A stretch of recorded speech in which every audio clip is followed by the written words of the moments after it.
उपाध्याय, जोरदार तालियों के साथ उसका स्वागत करिए।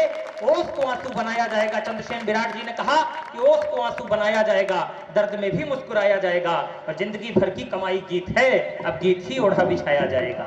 जोरदार तालियों से भाई अतुल उपाध्याय। माँ वीणा पाणी को प्रणाम करता हूँ।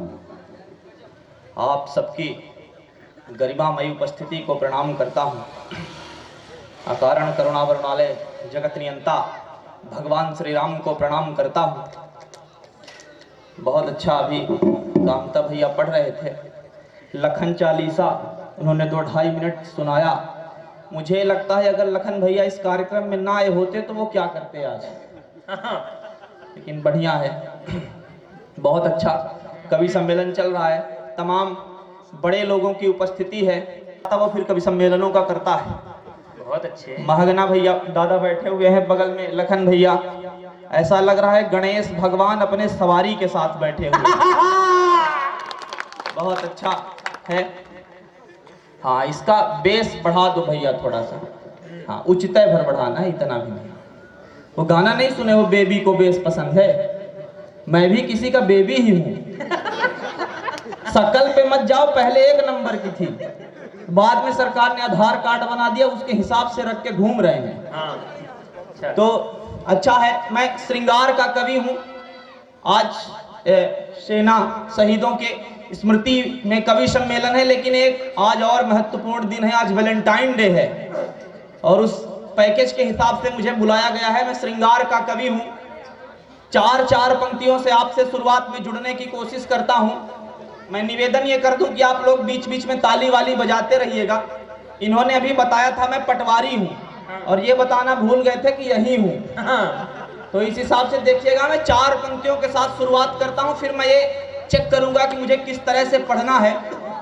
जिस खामोशी से आप लोग सुन रहे हैं, ऐसा लगता है मेरी सुपारी लिए हुए हैं। कि महकती रात रानी पर किसी का नाम लिखना है। महकती रात रानी पर किसी का नाम लिखना है। गुलों की हर कहानी पर किसी का नाम लिखना है। और मुझे दुनिया की सबसे खूबसूरत रोशनाई दो। मुझे दुनिया की सबसे खूबसूरत रोशनाई दो। मुझे गंगा के पानी पर किसी का नाम। मुझे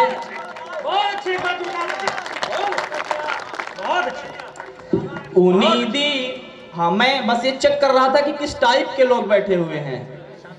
उम्मीदी उसी लक्षण का 4 पंक्तियां और पढ़ता हूं कि उम्मीदी रह गई आंखें जन्म भर सो नहीं पाया। उम्मीदी रह गई आंखें जन्म भर सो नहीं पाया। भरे थे आंख में आंसू मगर मैं रो नहीं पाया।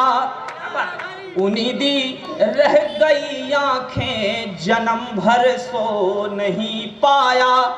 भरे थे आंख में आंसू मगर मैं रो नहीं पाया। और सुना है तुम किसी के नाम की मेहंदी लगाती हो। सुना है तुम किसी के नाम की मेहंदी लगाती हो। तुम्हारे बाद मैं लेकिन किसी का हो नहीं पाया। बहुत अच्छे। इश्क थी, ख्वाब थी, बंदगी थी मेरी। हाँ, बातें बहुत सारी की जा सकती हैं, लेकिन समय की अपनी सीमाएं हैं। हम लोगों को महगना दादा, रवि चतुर्वेदी जी और अखिलेश दादा तक पहुंचना है, तो मैं उन सब की बड़े लोगों की भूमिका में अपने क्रम में हूं। 4-4 पंक्तियों से थोड़ी देर के लिए और आपके पास हूं। मैं उम्मीद ये करता हूं कि आप मुझे इतनी मोहब्बत देकर यहां से भेजेंगे कि मेरी पूरी थकन में मैं मैं बहुत बीमार था और उसके बाद आया हूं, तो मैं उम्मीद ये करता हूं कि आप मेरी सारी थकन को खींच लेंगे।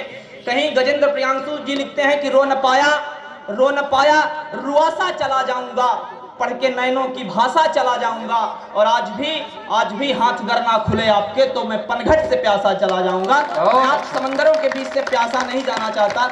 मेरी जन्मभूमि, मेरी कर्मभूमि से एक बहुत बड़ा उभरता हुआ सितारा अभिनेत्र चतुर्वेदी आया है, मैं उसको प्रणाम करता हूं और मैं चाहता हूं एक बहुत अच्छे व्यक्ति के लिए भी आप लोग जोरदार तालियां बजाइएगा कि इश्क थी, ख्वाब थी, बंदगी थी मेरी, इश्क थी, ख्वाब थी, बंदगी थी मेरी, रूह थी, चाह थी, तृष्णगी थी मेरी। और अगली दो पंक्तियों में आपकी तालियां आमंत्रित करता हूं कि इश्क थी, ख्वाब थी, बंदगी थी मेरी, रूह थी, चाह थी, तृष्णगी थी मेरी, और वो जो बन के बहू तेरे घर आई है, सिर्फ लड़की नहीं जिंदगी थी मेरी। बहुत अच्छे, बहुत अच्छी। मेरे चार पंक्तियां और इसी तसल्ली के साथ, इसी आनंद के साथ, इसी उल्लास के साथ सुनिएगा कि मेरे कॉलेज के हर लड़के की थी अरमान। ये बड़े युवा लोग बैठे, उनमें से ज्यादातर कॉलेज में या तो पढ़ रहे होंगे या बहुत तत्काल में ही पढ़ के निकले होंगे। कॉलेज के हर क्लास में एक लड़की ऐसी अवश्य होती है जो हर लड़के का क्रश होती है। मैं चार पंक्तियां पढ़ता हूं कि मेरे कॉलेज के हर लड़के की थी अरमान वो लड़की, मेरे खुशियों के आने का थी रोशनदान वो लड़की, और अलग अलग अब हो गए हम दोनों के ही रास्ते, लेकिन अलग अब हो गए एक दूसरे के रास्ते, लेकिन वो दिन थे जब हुआ करती थी मेरी जान वो। बहुत अच्छे, बहुत प्रणाम। अच्छा, चार पंक्तियां मैं और पढ़ता हूं, इसके बाद एक विशेष मुक्तक का आदेश हुआ है। मैं वो पढ़ता हूं कि अच्छा ये वो वाला नहीं है। मेरी सांसों में अब भी तेरे तन की सांस बाकी है, मेरी आंखों में तेरे लौटने की आस बाकी है। अगर इसको अच्छे से आप सुनेंगे तो आपको मोक्ष की प्राप्ति भी हो सकती है। मुझे ये आशीर्वाद है। देखिए सर, श्रृंगार अब पढ़ा क्या जाए, इस उम्र में श्रृंगार ही पढ़ा जाता है और इसमें कोई हंसने वसने की बात नहीं है। श्रृंगार दुनिया का एकमात्र ऐसा विषय है कि किसी भी तप संस्थान का व्यक्ति हो प्रभावित जरूर होता है। बिल्कुल। शिल्पा शेट्टी एक बार योग सीखने के लिए गई थी, बाबा रामदेव की एक आंख आज तक बराबर नहीं खुल रही है। तो श्रृंगार ऐसा विषय है कि प्रभावित हर व्यक्ति, हर उम्र का व्यक्ति होता है। अखिलेश जी बैठे हुए हैं, हाँ प्रभावित वो भी हैं, कह नहीं पा रहे हैं। और महगना दादा तो हमारे डेरा प्रमुख ही हैं। सुनिएगा कि मेरी सांसों में अब भी तेरे तन की सांस बाकी है, मेरी आंखों में तेरे लौटने की आस बाकी है, और दुपट्टा रख के सिरहाने में सोता हूँ अकेले में, दुपट्टा रख के सिरहाने में सोता हूँ अकेले में, कि तुम ना मिल सकी तो क्या तेरा एहसास बाकी। बहुत अच्छे, बहुत अच्छे। कि मुझे तू छोड़ के गई है तो आना होगा, मुझे तू छोड़ के गई है तो आना होगा, और मेरे टूटे हुए सपनों को सजाना होगा, और मैं इतना कामयाब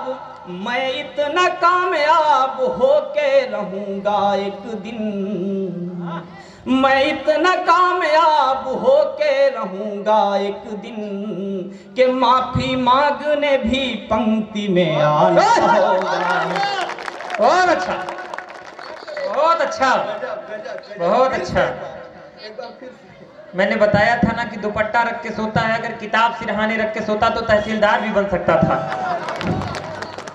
मैं किताबें सिरहाने रख के सो रहा होता, तहसीलदार बन गया होता, एसडीएम बन गया होता, दुनिया के तमाम शानो शौकत, तमाम ताकत हासिल कर लेता, लेकिन आपके बीच आके जो मोहब्बत मैंने आज हासिल करी है, ये किसी भी एसडीएम, किसी भी कलेक्टर की मोहब्बत से छोटी नहीं है। दुनिया में हो सकता है कि आपको ऐसा लग रहा हो कि मैं पढ़ रहा हूं, लेकिन यकीन मानिए मैं पढ़ नहीं रहा हूं, आप पढ़वा रहे हैं, इसलिए मैं पढ़ रहा हूं। भगवान श्री रामचंद्र अपने अनुज लक्ष्मण के साथ जब किष्किंधा के पर्वत पर पहुंचते हैं और पहली भेंट होती है हनुमान जी के साथ, तो हनुमान जी से जब उनका परिचय होता है तो हनुमान जी कहते हैं, प्रभु आप मेरे कंधे में विराजमान हो जाइए, तो मैं आपको लेके किष्किंधा नरेश सुग्रीव के पास उड़ जाता हूं। तो लक्ष्मण जी ने कहा कि, श्री राम जी ने कहा कि हनुमान तुम इतने बलशाली हो तो तुम मुझे कंधे पर क्यों बैठा रहे हो, तुम मुझे दोनों लोगों को अपनी गोद में ले लो और इसके बाद उड़ के किष्किंधा नरेश के पास पहुंचा दो। तो हनुमान जी ने जो जवाब दिया था, वो जवाब आपके कलेजे पे ठक से लग जाए, तो आपकी उधर से रिप्लाई चाहता हूं। हनुमान जी ने कहा, प्रभु मुझ में इतना बल अवश्य है कि मैं आपको अपनी भुजाओं में टांग के पहुंचा सकता हूं किष्किंधा नरेश के पास, लेकिन उसमें एक समस्या है। उसमें समस्या यह है कि उसमें मैं आपको पकड़ा रहूंगा, तो मैं आपको पकड़ा रहूंगा तो मेरे गिरने का भय है, लेकिन जब आप मेरे कंधे पर बैठेंगे तो आप मुझे पकड़ लेंगे, और जिसको आप पकड़ लेते हैं उसके गिरने का भय खत्म हो जाता है। तो जब आप पढ़वा रहे हैं तो मेरे गिरने का, मेरे बिखरने का सारा भय समाप्त हो चुका है। मैं गीत से आप तक पहुंचने की कोशिश करता हूं, समय की अपनी सीमाएं हैं।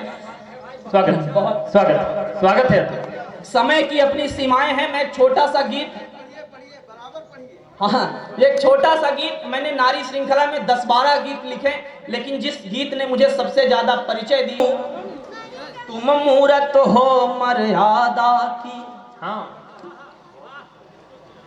तुम मूरत हो मर्यादा की, फिर भी किस्मत की मारी हो, तुम मूरत हो मर्यादा की, क्या बात है, फिर भी किस्मत की मारी हो, जहाँ सीता को सुख मिला नहीं, तुम उस धरती की नारी हो। तुम मूरत हो मर्यादा की, फिर भी किस्मत की मारी हो, जहाँ सीता को सुख मिला नहीं, तुम उस धरती की नारी हो। और कहने को तुम दुर्गा भी हो, कहने को तुम दुर्गा भी हो, कहने को तुम गायत्री हो, तुम कहने को राधा रानी, कहने को तुम सावित्री हो, कि कहने को तुम दुर्गा भी हो, कहने को तुम गायत्री हो, तुम कहने को राधा रानी, कहने को तुम सावित्री हो। और तुमने इस जग को छांव दिया, तुमने हर गति को पांव दिया। आज जिस पर भी अहंकार कर सकते हैं हम, जिस पर भी अभिमान कर सकते हैं, वो सब इन्हीं स्त्रियों का दिया हुआ है।